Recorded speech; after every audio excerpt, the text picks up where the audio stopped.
Well, you know, look, I agree with you. I think anytime you get citizens involved in almost anything, it's a good thing. And yet this growth in government spending did not start at noontime this past January 20th. So again, the question is, why now? Why this year? Why not last year or the year before? I mean, the Bush administration ran up huge deficits, very un-Republican-like deficits.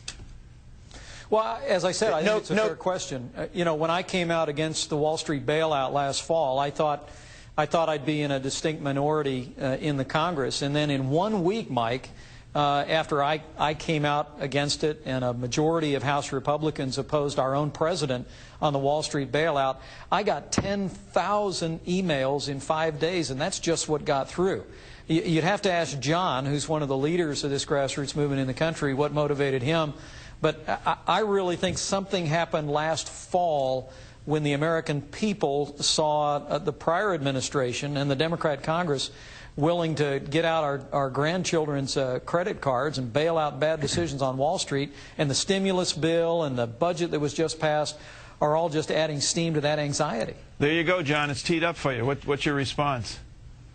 Mike, you're absolutely right. This didn't start on January 20th, and Congressman Pence hit the nail on the head. It started last year. Some Republicans lost their way. The previous administration started this bailout nonsense, but it's been boiling up. We've seen the deficit triple in just 3 months into in President Obama's administration, and it's been boiling up in people, and people are sick and tired of it. It just happens to have happened, gotten to a boiling point under a Democratic administration. So, John, I mean, you know, clearly you're a young guy. I mean, I can see you on TV. You're a young guy. What got you actively involved in this? Give me a little bit about your background. Who are you, and why are you involved in this?